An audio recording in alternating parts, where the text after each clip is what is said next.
Hello everyone, welcome back to my YouTube channel. मैं हूं इरशाद। दोस्तों हमारे साथ मौजूद हैं Simal Shaikh. Hello my YouTube family, कैसे हैं आप लोग? उम्मीद करती हूँ खैरियत से होंगे, जहाँ होंगे खुश होंगे, और जहाँ भी हैं फ़ौरन से लाइक कमेंट सब्सक्राइब करना नहीं भूलिएगा। बेल के आइकन को ज़रूर प्रेस कीजिएगा ताकि न्यू आने वाली वीडियोज़ आप तक पहुँचती रहें, और सजेस्ट और कमेंट तो बनता ही है। जी दोस्तों, आज फिर एक नई वीडियो के रिएक्शन के लिए, क्योंकि नया साल और नई बाइक्स का आना ये तो होना चाहिए, क्योंकि नई बाइक्स इंडिया में बन रही हैं। और यहाँ हमारे यहाँ भी जो है ना कुछ माना जब चेंज आता है तो ज़्यादा जो है लाइट चेंज हो जाती है, बहुत सारी चीज़ें चेंज हो जाती हैं। तो इस मॉडल की गाड़ियाँ जो इंडिया में मैन्युफैक्चरिंग हो रही हैं, तो देखते हैं कि वो बहुत ज़बरदस्त। तो चलते हैं पहले वीडियो की जी। तो दोस्तों चलते हैं वीडियो की जाने। वीडियो का टाइटल है the dark truth behind hero Honda separation. तो देखते हैं कि क्या हुआ था, क्यों हुआ। दोस्तों एक जमाना था जब मिडिल क्लास फैमिली में स्कूटर का होना बहुत ही प्राउड फील कराता था, लेकिन 90s का दौर आते आते बाइक्स ने स्कूटर्स की जगह लेना शुरू कर दिया। भारत में सबसे पहले जिस मोटरसाइकिल का क्रेज सबके सर पर सवार था वो थी हीरो होंडा। अगर आप भी 90s बॉर्न है तो आपने भी इन बाइक्स का क्रेज जरूर देखा होगा। हीरो होंडा दो अलग अलग कंपनीज हीरो और होंडा के मिलने से बनी थी, जिसे इतनी पॉपुलैरिटी मिली कि 2001 में ये वर्ल्ड की लार्जेस्ट टू व्हीलर कंपनी बन गई। उस वक्त की बात करें जब हीरो और होंडा दोनों मिलकर काम कर रहे थे, तब इन्होंने इंडियन टू व्हीलर मार्केट का 50% से भी ज्यादा मार्केट शेयर कैप्चर कर रखा था। लेकिन धीरे धीरे इस ज्वाइंट वेंचर में दरारें पड़ने लगी और आखिरकार 2010 में हीरो ग्रुप और होंडा मोटर्स अलग हो गए। क्या आपने कभी सोचा है कि एक साइकिल बनाने वाली कंपनी हीरो ग्रुप के पास इतनी हिम्मत कहां से आई कि उसने दुनिया के सबसे फेमस बाइक मैन्युफैक्चरर से अपने नाते तोड़ लिए? कुछ लोगों का मानना है कि इस अलगाव की असली वजह होंडा की तरफ से मिलने वाला धोखा था, लेकिन असल कहानी कुछ और ही है। हीरो ग्रुप और होंडा मोटर्स एक दूसरे से अलग क्यों हुए और आज ये दोनों कंपनीज किस पोजीशन पर हैं, आइए डिटेल में जानने की कोशिश करते हैं। हीरो होंडा के अलगाव को जानने से पहले हमें ये जानना जरूरी है कि इनकी शुरुआत कैसे हुई थी और ये दोनों एक दूसरे से मर्ज क्यों हुए। दोस्तों हीरो होंडा की सफलता की कहानी जितनी पॉपुलर है, उससे भी ज्यादा पॉपुलर इन दोनों कंपनीज के शुरुआत और स्ट्रगल की कहानी है। अगर हम हीरो की बात करें तो इसकी शुरुआत 1956 में ब्रिजमोहन लाल मुंजाल और उनके भाइयों ने मिलकर की थी। उन्होंने बैंक से 50,000 रुपए का लोन लेकर साइकिल पार्ट्स की पहली मैन्युफैक्चरिंग यूनिट लुधियाना में स्टैब्लिश किया, जिसका नाम रखा था हीरो साइकिल्स। अब सब कुछ सही चल रहा था, लेकिन कुछ ही समय में इन भाइयों को समझ आया कि साइकिल पार्ट्स बेचने से अच्छा है कि वो क्यों ना खुद की साइकिल मैन्युफैक्चरिंग करना शुरू कर दें। इसी आइडिया के साथ कंपनी ने अपने बाइसिकल मार्केट में उतारना शुरू कर दिया। इसके बाद अभी सिर्फ 10 साल ही बीते थे कि 1966 के दौरान हीरो साइकिल्स ने सालाना 1 लाख से ज्यादा बाइसिकल मैन्युफैक्चर करके सबको हैरानी में डाल दिया। इसकी कामयाबी का अंदाजा आप इस बात से लगा सकते हैं कि जो कंपनी कभी दिन की सिर्फ 25 साइकिल्स बनाया करती थी, वो 1986 के दौरान हर रोज 18,500 साइकिल्स मैन्युफैक्चर करने लगी। और इसके चलते हीरो साइकिल का नाम वर्ल्ड के लार्जेस्ट बाइसिकल मैन्युफैक्चरर के तौर पर Guinness book of world record में भी दर्ज किया गया था।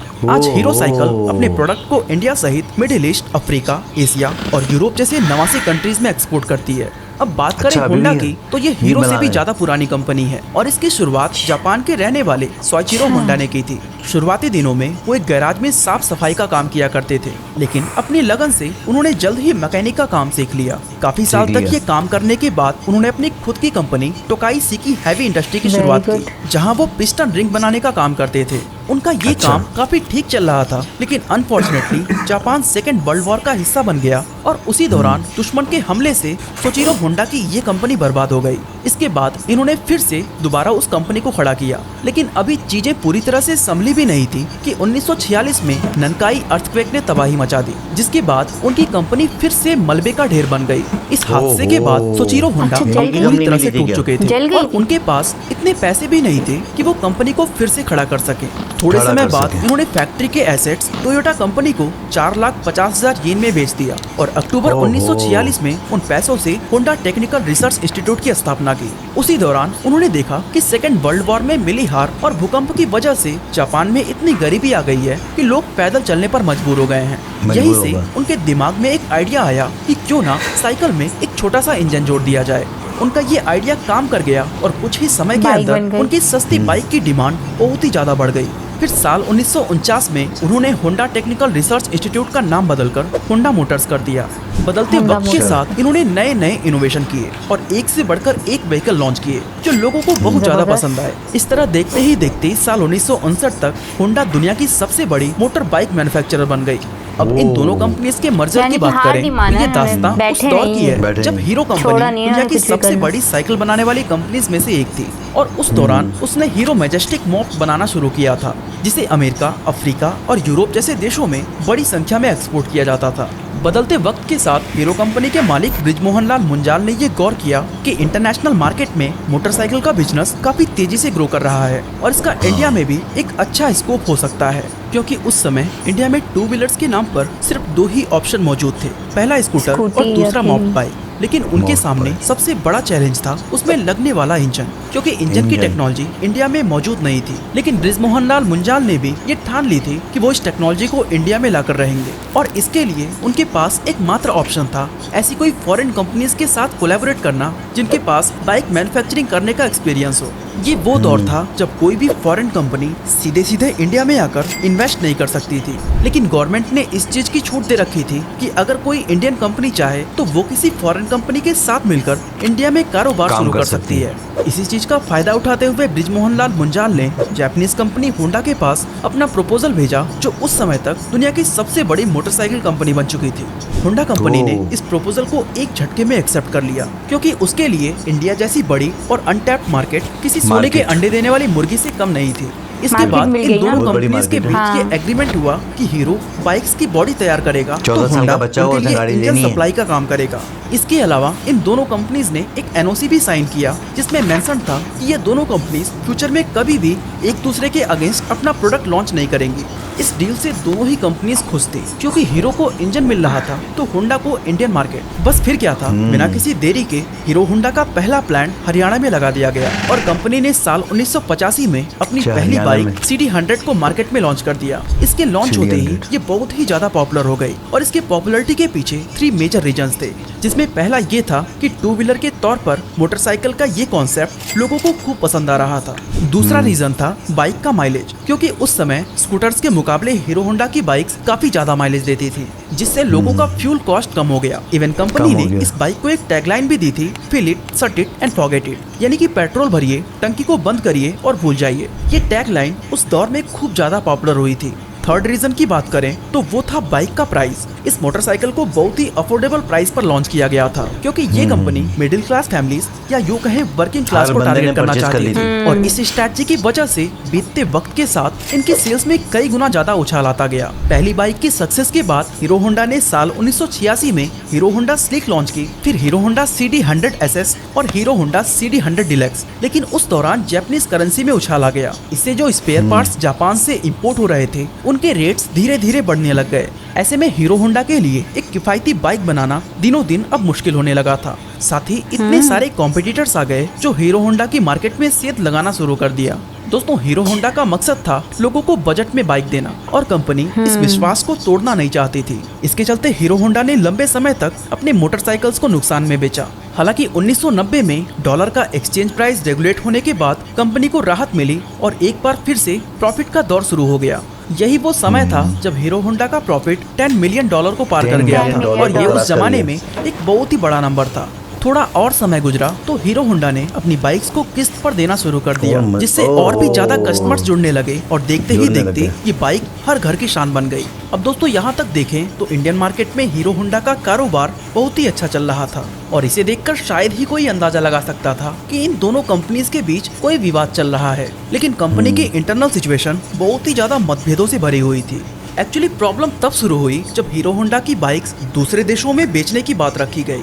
दोस्तों, होंडा मोटर्स पहले से ही काफी पुरानी और दुनिया की जानी मानी कंपनी थी, जो रशिया, अमेरिका और इन जैसी कई सारे डेवलप कंट्रीज में अपनी बाइक्स को एक्सपोर्ट कर रही थी। लेकिन जब हीरो होंडा की बाइक्स को उस मार्केट में उतारने की बात की गई तो होंडा मोटर्स इसके बिल्कुल खिलाफ हो गया, क्योंकि उसको डर लगने लगा था कि अगर वहाँ ये बाइक सेल किए गए तो होंडा की मार्केट खराब हो सकती है। ऐसे में होंडा कंपनी चाहती थी कि हीरो होंडा इंडिया के अलावा सिर्फ नेपाल, भूटान और बांग्लादेश जैसे पड़ोसी देशों तक ही लिमिटेड रहे। इस मतभेद का नतीजा ये हुआ कि दोनों कंपनीज के रिलेशंस खराब होने लगे और कई तरह के इंटरनल इश्यूज भी डेवलप हो गए। अब हीरो के साथ प्रॉब्लम ये थी कि वो सिर्फ बाइक्स की बॉडी बनाता था और वो इंजन के लिए अभी भी होंडा पर ही रिलाई करता था। लेकिन इन सब कॉन्फ्लिक्ट की वजह से उसे लगने लगा कि ये कोलैबोरेशन ज्यादा दिनों तक नहीं चल पाएगा और होंडा से अलग होने के बाद भी अगर वो कंपनी को रन करना चाहता है तो उसे इंजन भी खुद ही मैन्युफैक्चर करना होगा। इसके बाद हीरो ने इंजीनियर्स की एक टीम बनाई और इंजन की टेक्नोलॉजी को डेवलप करना शुरू कर दिया। ये चीज होंडा को बिल्कुल भी पसंद नहीं आई और दोनों के बीच कॉन्फ्लिक्ट और भी ज्यादा बढ़ गया। इनके बीच और भी कई सारे मतभेद थे, जैसे कि हीरो होंडा की बाइक्स को डेवलप्ड कंट्रीज में सेल करने के लिए होंडा हीरो से बहुत ज्यादा रॉयल्टीज की डिमांड करने लगा। इसके अलावा इन्होंने कोलैबोरेशन के टाइम एक एनओसी साइन किया था कि ये एक दूसरे के मुकाबले बाइक को लॉन्च नहीं करेंगे, लेकिन होंडा ने इस एग्रीमेंट को नजरअंदाज करते हुए साल 1999 में इंडिया के अंदर अपनी एक सेपरेट कंपनी स्टार्ट कर दी, जिसका नाम था Honda motorcycle and scooter India private limited. अब होंडा ने अपनी बाइक्स को सेम उसी सेगमेंट में उतारना शुरू कर दिया था जिसमें हीरो होंडा अपनी बाइक्स को पहले से ही लॉन्च कर रहा था, और वो भी लगभग उन्हीं दामों में। इसका नतीजा ये हुआ कि हीरो होंडा के कस्टमर्स अब बंटने लग गए, जिससे हीरो ग्रुप को भारी नुकसान का सामना करना पड़ा। ऐसे में हीरो कंपनी अभी भी हीरो होंडा के प्रॉफिट में अपनी हिस्सेदारी तक ही लिमिटेड था, लेकिन होंडा कंपनी के दोनों हाथ में लड्डू थे, जो एक तो हीरो होंडा से मिल रहा था और दूसरा अपनी सेपरेट कंपनी होंडा से। इस तरह ये सारे रीजंस हीरो कंपनी को होंडा से सेपरेट होने के लिए काफी थे। नतीजन साल 2010 आते आते दोनों कंपनीज एक दूसरे से अलग हो गईं। हीरो होंडा में दोनों कंपनीज के 26% के शेयर थे, जिसके बाद होंडा ने अपने हिस्से के सारे शेयर्स हीरो कंपनी को 1.2 अरब डॉलर में बेच दिए। इसके बाद हीरो ने अपनी कंपनी का नाम बदलकर हीरो मोटो कॉर्प कर दिया और अपने सारे ऑपरेशंस खुद ही हैंडल करने लगा। लेकिन इस सेपरेशन का दोनों कंपनीज पर कितना बड़ा इम्पैक्ट पड़ा, उन्हें कौन कौन से चैलेंजेस का सामना करना पड़ा और आज ये दोनों कंपनीज किस पोजीशन पर हैं, आइए जानने की कोशिश करते हैं। तो दोस्तों, हीरो होंडा के सेपरेशन के बीच दोनों कंपनीज के बीच एक एग्रीमेंट हुआ था कि साल 2014 तक होंडा अपने इंजन का टेक्निकल सपोर्ट हीरो को देता रहेगा। साथ ही इन 4 सालों में हीरो मोटोकॉर्प को ये परमिशन रहेगी कि वो हीरो होंडा के नाम से अपनी बाइक्स 2 व्हीलर मार्केट में उतारता रहे, एंड बदले में उसे होंडा को रॉयल्टी बोनस देना होगा। अब क्योंकि हीरो मोटोकॉर्प खुद भी अपने आप में एक बड़ा नाम था, इसलिए होंडा का नाम यूज करना उसने जरूरी नहीं समझा। अलग होने के बाद हीरो मोटोकॉर्प के सामने कई सारी चुनौतियां आकर खड़ी हो चुकी थी, क्योंकि उनके पास ना तो अपना R&D सेंटर था, ना ही मैन्युफैक्चरिंग प्लांट था और ना ही होंडा जितनी एडवांस टेक्नोलॉजी। ऐसे में उन्होंने सारे चैलेंजेस से फाइट करते हुए साल 2014 में राजस्थान के नीमराना में अपनी पहली प्रोडक्शन यूनिट स्टैब्लिश की।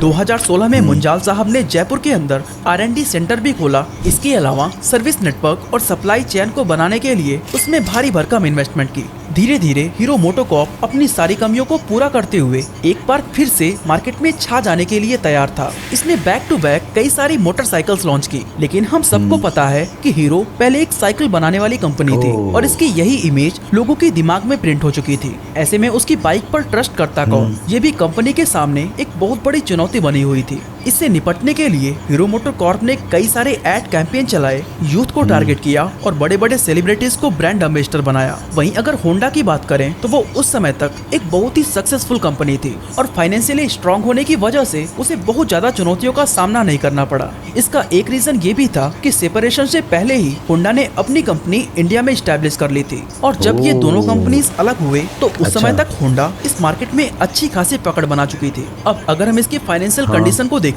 तो बहुत ही हैरान करने वाला डेटा सामने आता है, क्योंकि 2011 में जहां होंडा की नेट वर्थ $55 बिलियन थी, वो 2023 में घटकर $45 बिलियन पर आ गई है। लेकिन हीरो मोटोकॉर्प की बात करें तो 2011 में इसकी नेट वर्थ $7 बिलियन थी, जो अब 2023 में बढ़कर $7.5 बिलियन हो गई है। अगर हम उस वक्त की बात करें जब हीरो और होंडा दोनों मिलकर काम कर रहे थे, तब इन्होंने इंडियन 2 व्हीलर मार्केट का 50% से भी ज्यादा शेयर कैप्चर कर रखा था। लेकिन आज होंडा के पास केवल 25% मार्केट शेयर है, तो वही हीरो ने 35% ऑफ 2 व्हीलर मार्केट अपने नाम कर रखा है। पिछले साल 2022 में हीरो मोटोकॉर्प 53 लाख 2 व्हीलर्स को बेचकर इंडिया की सबसे बड़ी 2 व्हीलर कंपनी बन चुकी है। वही होंडा इस लिस्ट में सेकंड पोजीशन पर आती है, क्योंकि इसने 2022 में 40 लाख 2 व्हीलर्स बेचे थे।